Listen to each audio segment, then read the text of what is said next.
আমাদের তুলো দেখো টিপ তুলোকে টিপ পরিয়ে সাজিয়ে নিয়েছি, বেল্ট পরিয়ে টিপ পরিয়ে আমার তুলোটা যাতে নজর না লাগে কালো টিপ পরিয়েছি। তুলোটাকে নিয়ে যাচ্ছি হসপিটালে।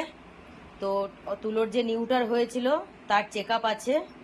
আর এই যে ছোট বাচ্চাটা যে রিটার্ন এসছে, তো যেদিন দিয়ে রিটার্ন এসছে সেদিন থেকেই মনে হচ্ছে যে বাচ্চাটার খুব শরীর খারাপ, কারণ মানে ঠান্ডা লাগার মতন বুক থেকে খুব আওয়াজ আসছে। তো ভাবছি যে তাহলে আজকে তুলোকে যখন নিয়ে যাচ্ছি তাহলে ওকেও নিয়ে যাই। তুলো করিস না, এই যে তো দুজনকেই নিয়ে যাচ্ছি। আর সাথে আমার সানকুনোর একটা পাখিও যাবে। তোর অনেক দিন থেকেই চোখের সমস্যা, অনেক ডাক্তারই দেখিয়েছি, ঠিক হচ্ছে না। তো আবারও আজকে ওর পাখিটাকেও আজকে হসপিটালে নিয়ে যাব। আজকে 3 জনকে হসপিটালে নিয়ে যাচ্ছি। এই পাখিটার অনেক দিন থেকে চোখের সমস্যা, একটা চোখ তো খুবই প্রবলেম করছে, তো ওকেও নিয়ে যাচ্ছি আজকে। আর এই যে নিয়ে যাচ্ছি এই দুটোকেও, চললাম। দেখো 3টে পাগলাকে নিয়ে জাস্ট হসপিটালে চলে এসছি।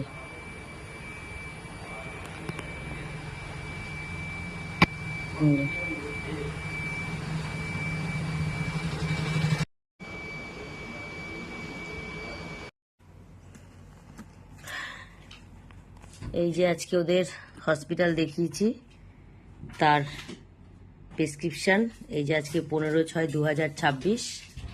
তো এটা হচ্ছে আমার পাখির সানকুনুর বার্ডের যে চোখে প্রবলেমটা হয়েছে, তো এটা তার জন্য কিছু মেডিসিন। আর এখানে আছে বার্ড, আমার সমস্ত বার্ডের লিভার টনিক আর কিরমির মেডিসিন। এই যে আজকের আমার প্রেসক্রিপশন, এটা পাখিদের। এই যে 15/6/2026 এই আজকে দেখিয়ে এসেছি। তো সানকুনোর বার্ডের চোখে ইনফেকশন হয়েছে, অনেক দিন থেকেই আছে, মানে অনেকবারই ডাক্তার দেখিয়েছি, কিছুতেই কমছে না, তো আবারও দেখাতে হচ্ছে। তো এই যে চোখের জন্য এর ড্রপ দিয়েছে আর একটা খাবার ওষুধ দিয়েছে, এটা সানকুনোরের। আর সমস্ত বার্ডদের জন্যে কিরমির মেডিসিন, ডিবমিং করার মেডিসিন আর লিভার টনিক। এই যে এখানে এইটা হলো আমার পাখির প্রেসক্রিপশন। আর এটা হলো তুলোকেও তো দেখানো হয়েছে আজকে। এটা তুলোর, তো তুলোর যে নিউটার হয়েছিল সেটা পুরো ঠিক আছে, সেটার কোনো সমস্যা নেই। কিন্তু প্রবলেম হচ্ছে ও 2 দিন থেকে একটু পটি করছে, তো সেটা আমি দেখিয়েছি। তো তার জন্য এই কটা মেডিসিন দিয়েছে। আর ডাক্তার ওর মুখের ভেতরে মাড়িটা চেক করে বলল যে একটু প্রবলেম লাগছে। হ্যাঁ, তো আমার তো টেনশন হচ্ছে এখন খুবই। তবু এই যে এখানে একটা স্লাইড টেস্ট, ব্লাড টেস্ট দিয়ে দিয়েছে। তো জানি না কি প্রবলেম হচ্ছে, আমি নিজেও বুঝতে পারছি না। কারণ ডাক্তার কিছু মানে কঠিন মানে বড় রোগের আশঙ্কা করছে, তো যার জন্য বললো যে ব্লাড টেস্টটা করে নিতে। হিমোপোটোজোয়া বা প্যানলিকুফিনিয়া কোনো একটার মধ্যে একটু সংকেত এসছে, সেটা ডাক্তার ওর মাড়ি দেখে বলল যে মাড়ির কাজটা একটু কিরকম লাগছে। তো তাও এখন শুরুতে একটা ব্লাড টেস্ট করে নিলে তাহলে ট্রিটমেন্টেও মানে কম সময় লাগবে, তাড়াতাড়ি সুস্থও হবে। তো এই যে কটা পটির ওষুধ লিখেছে, তো এবার পটিটা কি কারণে হচ্ছে সেটাও বোঝা যাচ্ছে না যতক্ষণ এই ব্লাড টেস্টটা করা হবে। তো কালকে মেডিসিনগুলো সব আনতে হবে টোটালি, আজকে কিছুই নেওয়া হয়নি। তো আমার ঘরে আগের এই মেডিসিনগুলো ছিল এই ডাক্তারেরই লেখা, অন্য কারো। তো এই যে এই মেট্রোপেট আর এই র্যানটাক সিরাপ, এই দুটোই আমি তুলোকে সকালেও খাইয়েছি, আর আমি এখনো খাওয়ালাম, মানে দিনে 2বার এই ওষুধটা খাওয়ালাম। যতক্ষণ না ডাক্তারের এই মেডিসিনটা, আজকে তো ডাক্তার দেখিয়ে আস্তে আস্তে মানে অনেক লেট হয়ে গিয়েছিল, তারপরে বৃষ্টি চলে এসছে, তো এই মেডিসিনটা আনা হয়নি। তো এই মেডিসিনটা কালকে আনবো।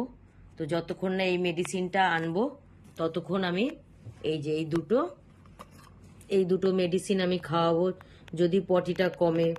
আশা করি যেন কোনো রোগ না হয় আর, কারণ সত্যি কথা আবার এই একটার পর একটা মানে প্রত্যেক মাসে কিছু না কিছু কারো না কারো লেগেই থাকছে।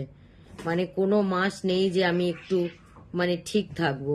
সব মাসেই কারো না কারো কিছু একটা হচ্ছে, বড় বড় বড় ঘটনা হচ্ছে। কারণ এই সব রোগ হলে আবার স্লাইন দেওয়া, আবার সবকিছু করা, ওদেরও শাস্তি আর আমারও শাস্তি। জানি না কেন প্রত্যেক মাসেই কিছু না কিছু প্রবলেম হচ্ছে। কোনো মাসেই নেই, এমন কোনো মাস নেই যে এই মাসটা সবাই সুস্থ আছে, মানে কারো কোনো প্রবলেম হচ্ছে না। আজকে জবে থেকে ওরা আছে প্রত্যেক মাসেই দেখেছি কারো না কারো কিছু না কিছু লেগেই থাকছে।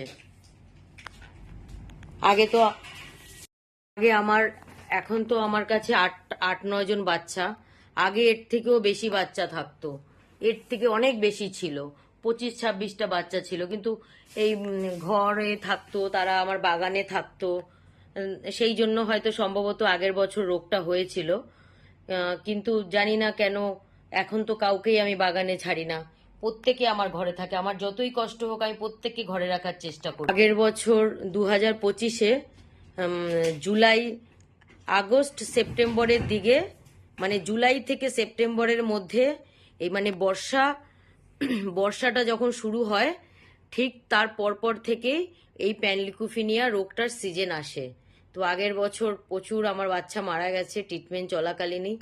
তো এই জন্য এই বছর আমি কাউকেই বাইরে রাখিনি, কাউকে আমি বাগানে, আমি আমার যে এত বড় একটা আমার বাগান আছে, আমি কাউকে সেই বাগানে পর্যন্ত বের হতে দিই না।